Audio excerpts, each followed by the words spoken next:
बच्चों, आज मैं आपको पढ़ाने जा रही हूँ कक्षा 5 की पाठ 1 से राख की रस्सी। लोनपो गार तिब्बत के बसिस में राजा सौनक बसैन गाम्पो के मंत्री थे। वे अपनी चालाकी और हाजिर जवाबी के लिए दूर दूर तक मशहूर थे। कोई उनके सामने टिकता न था। चैन से जिंदगी चल रही थी, मगर जब से उनका बेटा बहुत बड़ा हुआ उनके लिए चिंता का विषय बना हुआ था।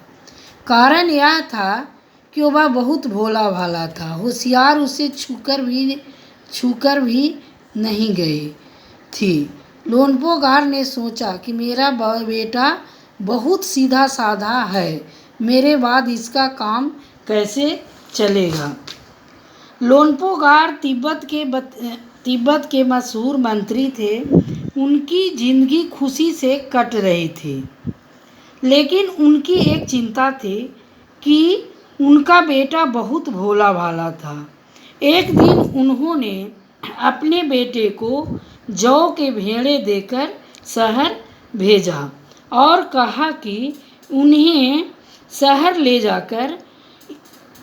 ले जाओ, लेकिन इन्हें मारना या बेचना नहीं, और साथ में जौ के 100 बोरे लेकर आना। लोनपो गार का बेटा शहर पहुंच गया, लेकिन उसे समझ नहीं आ रहा था कि बिना पैसे के जौ कैसे खरीदें। वह बहुत दुखी था। तभी वहाँ एक लड़की आई। उसने भेड़ों के बाल उतारकर बाजार में बेच दिए। उन पैसों से जौ के 100 बोरे खरीदकर लड़के को वापस भेज दिया गया। लड़का घर आ गया, लेकिन उनके पिताजी ने उससे कोई बात न की। साथ ही भेड़ों के बाल बेचना भी उन्हें अच्छा नहीं लगा। दूसरे दिन उन्होंने लड़के को फिर बुलाया और दोबारा शहर जाकर जौ के बोरे लाने को कहा।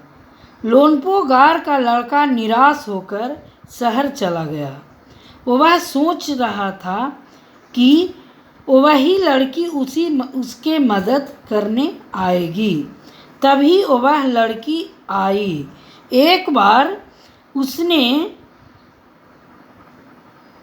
इस बार उसने भेड़ों के सींग काटकर बेचने को कहा। उससे जो रुपए मिले उससे जौ के बोरे खरीदकर लड़के को घर भेज दिया। लोनपो गार का बेटा खुशी से घर आ गया और अपने पिता को सारी कहानी सुनाई। उसके पिता ने उसे कहा कि उस लड़की से 9 हाथ लंबी राख की रस्सी बनवाए। जब लड़की को ये बात पता चली तो वह रस्सी बनाने को तैयार हो गई। भी एक शर्त रखी कि वह रस्सी लोनपो गार के गले में पहननी होगी। लोनपो गार ने सोचा कि ऐसी रस्सी नहीं बन सकती है, इसीलिए उसने लड़की की बात मान ली। अगले दिन लड़की के पत्थर की सिल्ली पर 9 हाथ लंबी रस्सी रखकर उसे जला दिया। तब फिर उस सिल्ली पर रस्सी की आकार की राख बच गई। वह सिल्ली लेकर लोनपो गार के पास आ गई। राख की रस्सी देखकर राजा हैरान रह गया। उसे पहनना तो दूर, उठाना भी मुश्किल था। लड़की की समझदारी के सामने लोनपो गार की चालाकी रखी रह गई। उसने लड़की को अपने बेटे से शादी करने के लिए तैयार हो गया और फिर अपने लड़के को शादी उस लड़की के साथ कर दिया।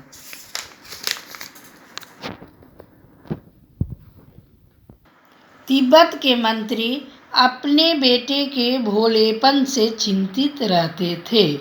तुम्हारे विचार से वे किन किन बातों के बारे में सोचकर परेशान होते थे? हमारे विचार से वे सोचते होंगे कि उनका बेटा आगे चलकर अपना खर्चा कैसे चलाएगा और अपना जीवन यापन कैसे करेगा। तुम तिब्बत के मंत्री की जगह होती तो क्या उपाय करती? हम तिब्बत की मंत्री की जगह होते तो अपने बेटे को प्यार से समझाते। शहर की तरफ मंत्री ने बेटे को शहर की तरफ रवाना किया। मंत्री ने अपने बेटे को शहर क्यों भेजा था? मंत्री ने अपने बेटे को शहर दुनियादारी समझने के लिए भेजा था। उसने अपने बेटे को भेड़े के साथ शहर में ही क्यों भेजा? उसने अपने बेटे को भेड़े के साथ शहर में इसलिए भेजा क्योंकि वह उसे कुछ चालाक और समझदार बनाना चाहता था। तुम्हारे घर के बड़े लोग पहले कहाँ रहते थे? घर में पता करो। आसपास में भी किसी ऐसे व्यक्ति के बारे में पता करो जो किसी दूसरी जगह जाकर बस गया हो। क्यों? एक पुरुष, एक महिला और एक बच्चे से बात करो। यह भी पूछो कि उन्होंने वह जगह क्यों छोड़ा। हमारे घर के बड़े लोग पहले गांव में रहते थे। हमारे पड़ोस में गांव से आकर रहने वाला एक व्यक्ति अपने निर्णय से खुश है, क्योंकि जहाँ पर वह रहता था वहाँ पर कोई सुविधाएं नहीं था और यहाँ पर सभी सुविधाएं उपलब्ध है। वह जगह कुछ परेशानियों के कारण छोड़ दी। हमारे पास रहने वाली एक महिला ने शादी होने के कारण अपनी पुरानी जगह को छोड़ दिया है।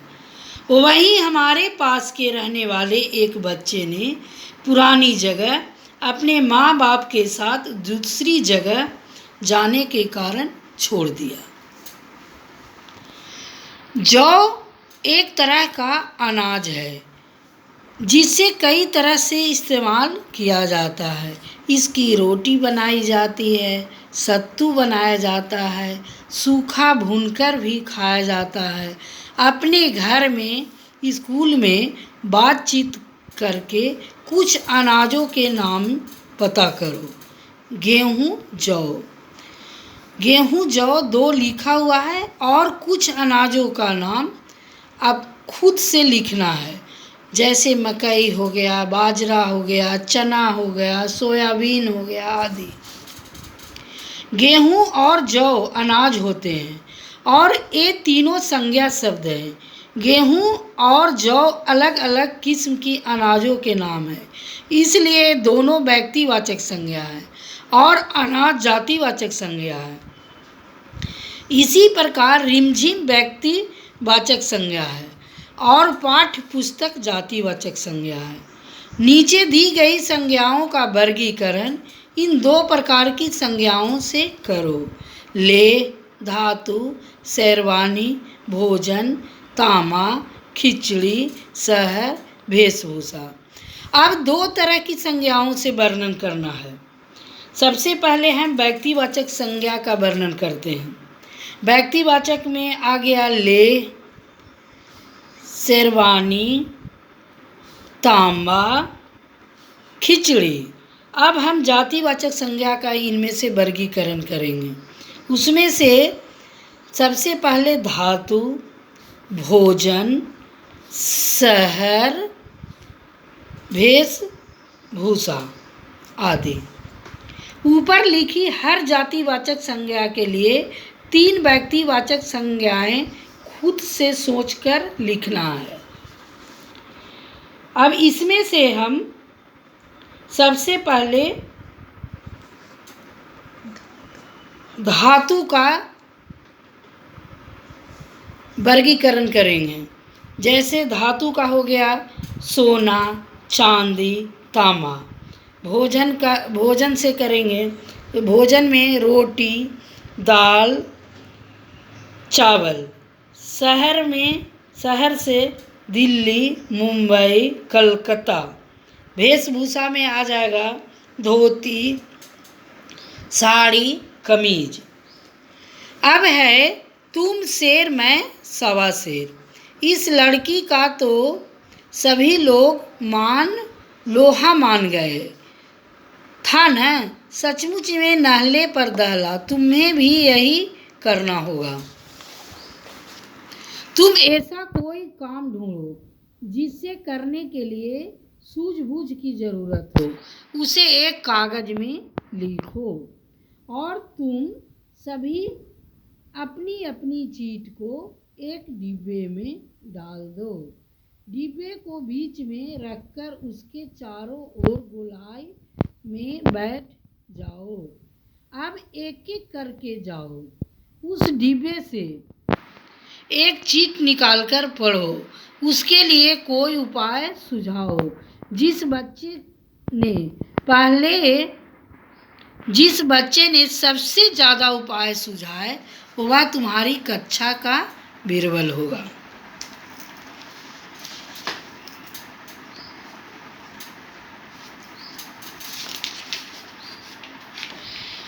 एक बार मुझे एक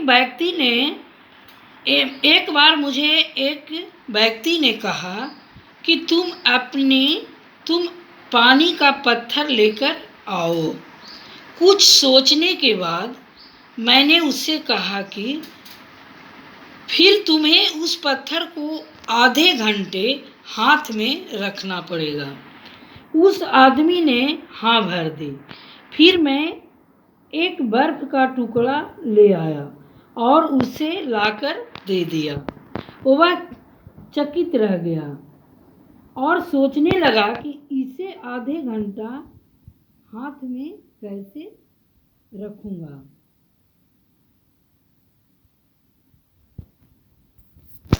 मंत्री ने बेटे से कहा, पिछली बार भेड़ों के बाल उतारकर बेचना मुझे जरा भी पसंद नहीं आया। क्या मंत्री को सचमुच में इस बात पसंद नहीं आई? अपने उत्तर का कारण बताओ। ऐसा नहीं था कि मंत्री को यह बात पसंद नहीं आई थी, लेकिन उसे पता चल गया था कि यह काम उसके बेटे ने नहीं किया था। वैसे भी वह अपने बेटे को चालाक बनाना चाहता था, इसीलिए उसने ऐसा किया। अगर उसे यह बात पसंद नहीं आती तो वह उस लड़की से अपने बेटे को शादी न करवाता। सिंह और जौ। पहली बार में मंत्री के बेटे ने भेड़ों के बाल बेच दिए। दूसरी बार में भेड़ों के सींग बेच डाले। जिन लोगों ने ये चीज़ें खरीदी होंगी उन्हें भेड़ों के बालों और सींगों का क्या किया होगा? अपनी कल्पना से बताओ। जिन लोगों ने ये चीज़ें खरीदी होंगी उन्होंने भेड़ों के बाल से ऊन के वस्त्र बनाया होगा और उनके सींगों से घर के सजावटी का सामान बनाया होगा। बात को कहने के तरीके नीचे कहानी से कुछ वाक्य दिए गए हैं। इन बातों को तुम और किस तरह से कह सकती हो? चैन से जिंदगी चल रही थी। इसका होगा कि जिंदगी आराम से कट रही थी। होशियारी उसे छूकर भी नहीं गई। वह बिल्कुल होशियार न था।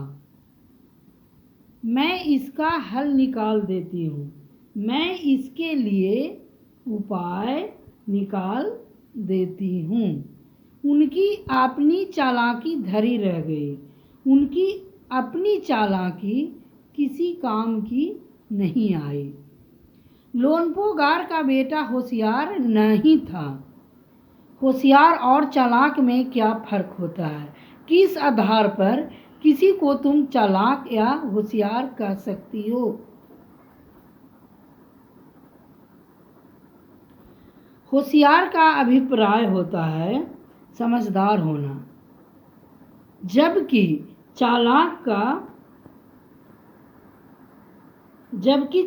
का अर्थ होता है अत्यधिक चतुर। इसी प्रकार भोला और बुद्धू के बारे में सोचो और कक्षा में चर्चा करो। होशियार जो व्यक्ति दूसरे को से काम निकालने के लिए तरह तरह की बातें करता है उसे हम चालाक कहेंगे। वही व्यक्ति जो समझदारी की बातें करता है उसे हम समझदार कहते हैं। इसी प्रकार भोला और बुद्धू के बारे में सोचो और कक्षा में चर्चा करो। तो इसी प्रकार भोला का अर्थ सीधा साधा होगा, जबकि बुद्धू का अर्थ है बेवकूफ़। अब है लड़की को तुम समझदार कहोगे कि बुद्धिमान क्यों? लड़की को हम बुद्धिमान कहेंगे क्योंकि अपनी बुद्धि के बल पर वह हर समस्या का समाधान आसानी से कर रही थी।